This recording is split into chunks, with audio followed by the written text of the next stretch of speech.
the organization, how well we've been treated this week. Our players have really had a great time, and certainly excited here to finally get to the game.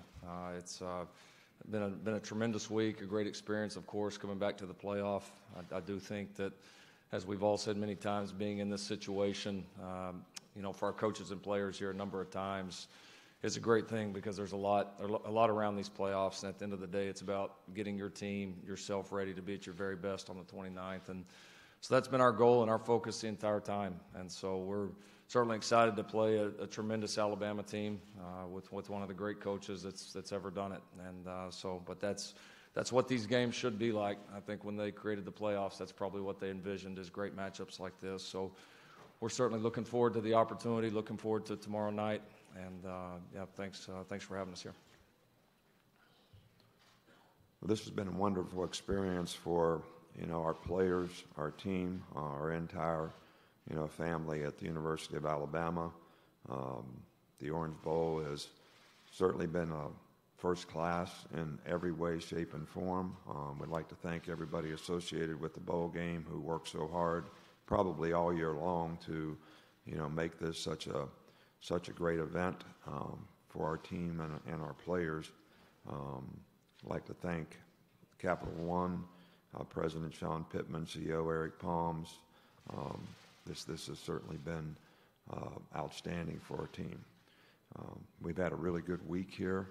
I think our players have really enjoyed it. They've been able to stay focused on what they need to do to prepare, practice, get ready for what is an outstanding team. Coach Riley and his team have done great things all season long.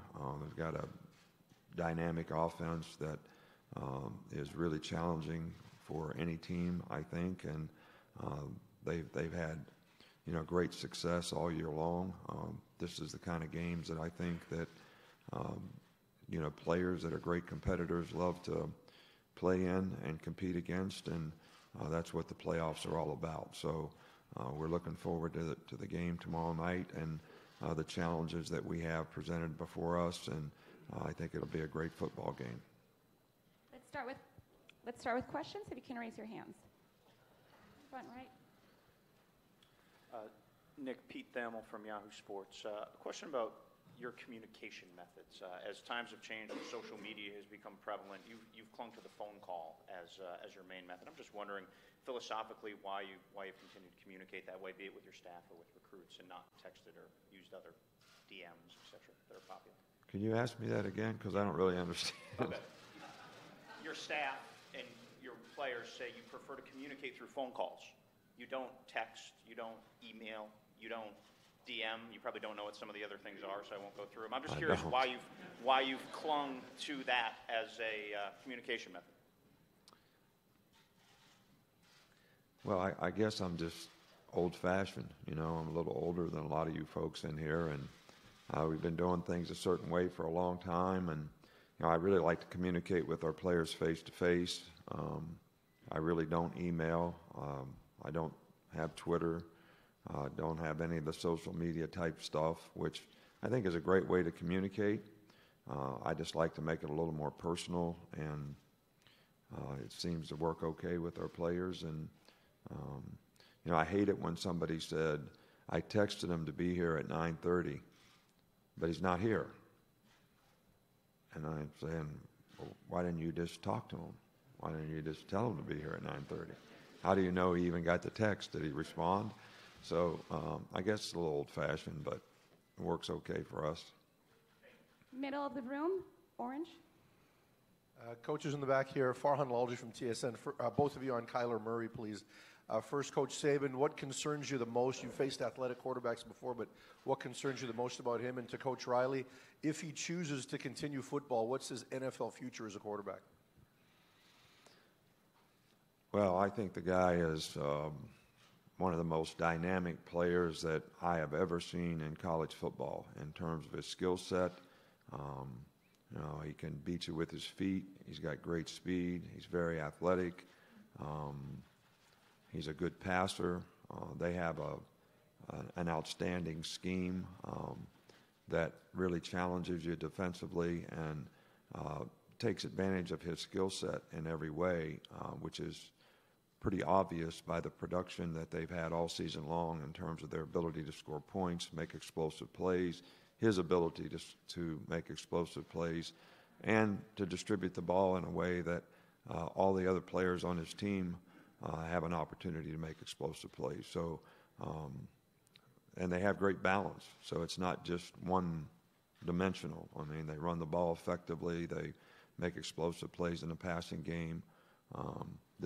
And I think it all starts with the system that they have, his ability to execute that system, pretty flawlessly for the most part, and it takes advantage of his skill set to a T. Regarding Kyler's NFL prospects, everybody knows he's got a big decision to make, which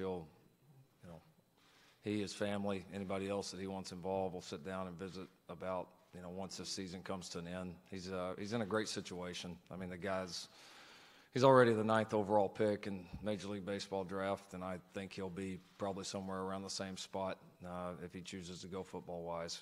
I realize there's a lot that goes into that, what teams are selecting, what their needs are, but we just had a guy go first overall the year before, and, I think this guy's that kind of impact player and certainly a rare athlete, one of those that you very well may go through the rest of your career coaching and never have one like that again. I mean, he's that unique. So, he's either going to be a Major League Baseball All-Star or he's going to be a Pro Bowler. He just needs to decide which one. Maybe both. Front row, right side of the room. James Hale, Sports Talk 1400, The Ref. Lincoln, as you've looked at Alabama's defense, what's your thoughts and what makes them year in and year out one of the best defenses in college football? Well, the guy sitting over here to my left has quite a bit to do with that. Regardless who the coordinator is, regardless of who the players are, they've got a system that they believe in, and it's impressive to watch. They adjust through the years, but you can tell they have core beliefs and things that they're really, really good at that they continue to stress, and it shows up on the field. And so they've done a great job recruiting and developing players. They've got really outstanding players at every single position. This year in particular, the defensive tackle 92 is as good as I've ever coached against. So he's certainly in a group of great players really stands out. But they play well together. Like most great defenses, if you're gonna score some points or get any yards, you're going to have to earn every single bit of it. They're not going to give you anything, and they make a lot of big plays themselves. So they're certainly as good as we've gone up against.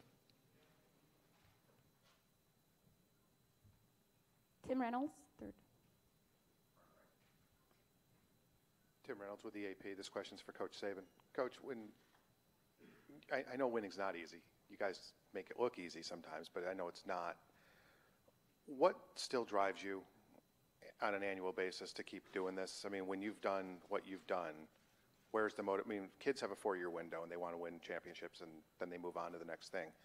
You've been in this place for a long time. What still is the motivating factor for you to keep doing this year after year?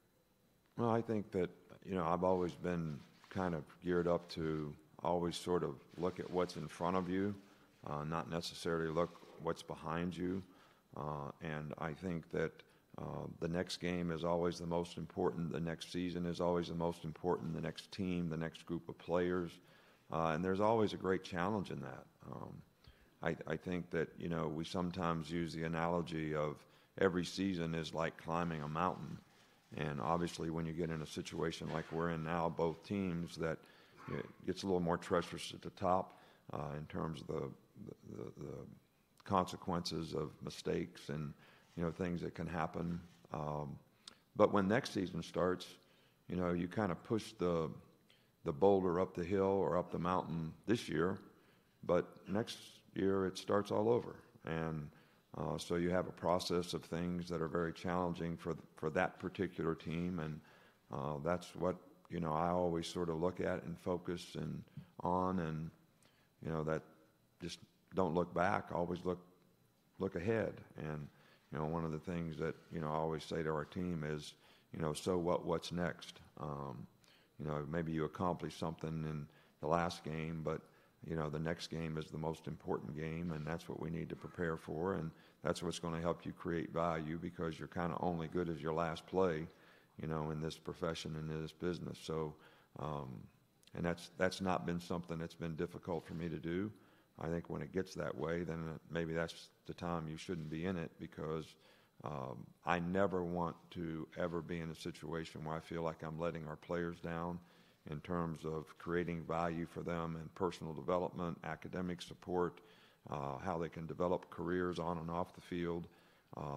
And that's what our program is all about. So, and that's very challenging when you have a group of young men who are all geared to accomplish something special, but sometimes they need a little help on, exactly how to do that. Middle of the room. Right here, Coach. AP Stedham, WHEP, AM and FM, Foley, Alabama.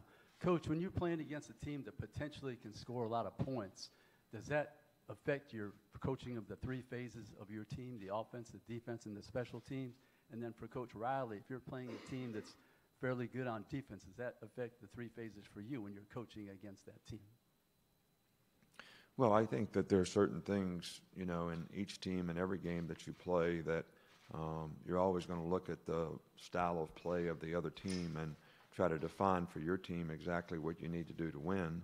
And I think when you're playing against a team that has tremendous firepower, which, Oklahoma and Coach Riley's team certainly has, if you're going to not execute well in the game, turnovers, drop balls, not continue drives on third down, let them have extra opportunities in the game, you're actually enhancing, their opportunities to a large degree, and that's something that you definitely want to avoid. But it still comes down to your ability to execute, whether it's offense, defense, or special teams, that are going to create, better situations for your team and not create extra opportunities for their team. Absolutely. I think there's, each team has their formula for winning, and not every team's formula is the same. And so certainly we look at, the opponent, break them down into different phases and what we need to do to be successful on offense, defense, or special teams. But then, that's where my job comes into play, where you have to look at all three of those together, and how good Alabama is on offense affect what you do in other phases of the game, or vice versa. And so it's like a puzzle. You've got to put it together. You've got to find a formula to find a way to win against a very good football team. So it certainly has an effect, and it's certainly part of our preparation. We'll stay on the same row. Dean Blevins, News 9 Sports, Oklahoma City. Coach Saban, you've been really successful, it seems, with the analyst role, and you have several more under your wing than most other schools. I wonder your philosophy on that, in the number that you have, and just what they do for your program. Well, first of all, the start of all this philosophy really comes from the fact that I think when you're a head coach for a long time, you lose sight, because of the relationships that you're able to build, on who the best assistant coaches are, who the best people are out there in your profession. And I think, when they took the head coaches off the road in spring recruiting, you lost an opportunity to meet a lot of people in your profession, because it limited the amount of time that the head coach was able to be out of the office. So I started with the philosophy that, I'd like to help people in our profession rehabilitate their career, whatever you want to call it, but also add to some of their knowledge and experience, could add to some of the things that we're doing. So it sort of worked well both ways. We've had some guys come in, like, Michael Oxley, for example, was an analyst for a year. His career was, a little bit in a tough spot, and then he was a receiver coach for a year, and now he's done a really good job as offensive coordinator, and he has an opportunity to be a head coach. So it's an opportunity for them to learn and grow, but it's also an opportunity for us to learn and grow as well from their knowledge and experience. Middle of the room. Donovan Campbell, WSPN here in sunny South Florida. This is for both coaches. I know as players, are always superstitious. For you guys, are you guys superstitious as well as coaches? Do you guys go through the same routine before big games for both coaches? Yeah, I'm a little superstitious. The bowl schedule makes that a little bit tougher on a day like today. But yeah, I've got my little superstitions. I think it's just more you kind of get into your mode during the week, and you kind of, especially in this job now for me, what's different, still running the offense is trying to be as efficient as I can be with my time, and so trying to create a pattern, to which I know where I'm going to be, what I'm going to be working on at certain points of the day, and really that continues all throughout the week. So, yeah, my superstition's more related to being efficient and making sure I'm doing the best job I can and covering all the bases that I need to cover. I would say that routine is very important. I'm not going to get into the depth of the routines that I have. Some of them are superstitious, whether it's the socks you wear, the shoes you wear, the suits you wear the day of the game. I'm not getting into all that. But what you carry in your pocket, I have a lot of those. But I think that the routine that you create, throughout the week is not really a superstition, but it's something that allows you to be most efficient, and I think that's really the key to the drill. Second row, right side, right here.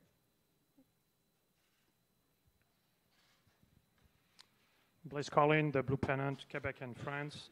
This is a question for both of you. So with the long period between the end of the regular season and tomorrow's game, which do you think is most favored, the better offense or the better defense? Hopefully Oklahoma's offense and defense.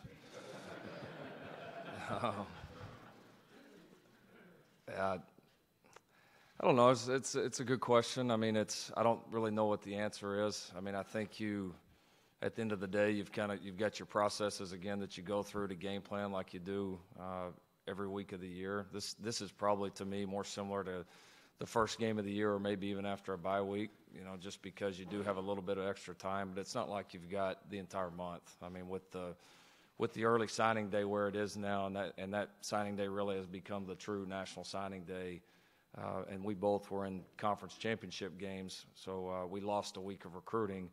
You've really got 2 weeks that's, one of the most critical times of recruiting, getting out to see these prospects, their families, before that first signing date. So a lot of our time was spent there.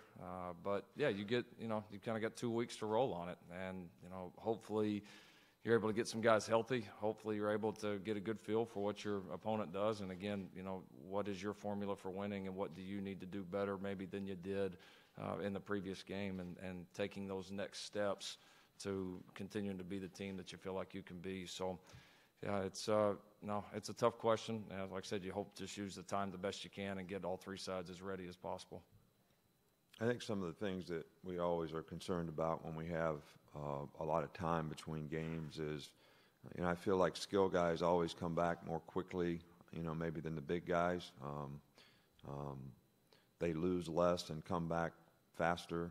It takes the big guys a little longer. I'm talking about, maybe the O-line, the D-line. I think tackling is always a big concern when, players sort of get in a rhythm of the season and you're playing a game every week and then you don't play for a while. It's hard to, simulate some of those things in practice like you'd like to. Pace of play in a game is, always a concern because you're not used to that, rhythm that you have when you're playing games every week. So these are all issues that are the same for both teams that are always things that we try to prepare ourselves for as a part of our preparation for a bowl game, so that, they don't impact the outcome of the game. Middle of the room. Myron Patton, Fox 25 in Oklahoma City. This is both coaches. You've both obviously been in this situation before. I'm kind of curious, a lot of stuff is regulated for what your players have to do, but do you alter how much freedom you give your team based on the kind of team you have from season to season? Could you say that again? I'm sorry. Do you alter the kind of freedom you give your players for a bowl game like this, depending on the kind of team you have, an older team as opposed to a young team, or is it just pretty much regulated from year to year? To me, it goes back to, again, your formula for winning, you know, and what do you've got to know the pulse of your own team, and, you know, what do they need to be successful. So, yeah, I would say it's not a cookie cutter answer for us every single year, you know, based on your location, based on your team, and at the end of the day, your gut feel as a coach as to what they need to be at their very top level. So that's certainly what I base that on. We'll do one more question after this one. Right side of the room back. Kerry Murdoch from CentersScoop.com and WWLS Radio. Lincoln, this is the first year I can remember where the playoff committee kind of just said, hey, we're going to overlook a team's defense in favor of how good their offense is. Does that make you at all feel like you're carrying a torch for maybe a brand of football that could break the mold a little bit? No, not really. We're just here trying to win. You know, just like we've tried to win all the other ones. And again, it sounds like a broken record. What's your formula for winning? We found ways to win games. We want to continue to get better on all three sides of the ball going into this game and into the future years of our program. There's no doubt about that. But we found ways to win, and we're going to try to do it again. Middle of the room, Gracie. Jeff Spiegel, WBMA in Birmingham. This is for both coaches. How much of this game, especially when you have so much time in between the last game and this game, is preparing for maybe what you don't see on film, like defensive linemen catching touchdown passes, surprise onside kicks, and then rolling with the punches when things like that happen? Well, I think any time that a team has extra time to prepare, obviously, it gives you a chance to do some things differently. I think players' ability to adapt and adjust in games, as well as coaches' ability to help them do that, is probably critical when you play in games like this. I mean, Coach Riley over here, he's got lots of plays, and we haven't been able to cover all the ones that they did all season long. So we're working on it, though. Yeah, same thing. This game is probably more similar to the first game of the year than any, from that regard that, of course, you're going to see some new things from both teams. But at the same time, when you're in the playoff, these two teams are here for a reason. So what you've done up to that point is probably pretty decent too. So I'm sure there'll be some new things, but I doubt either one of us are going to get too far away from, what's helped us get to this point. Thank you so much. That concludes today's press conference. We'll do still photography first.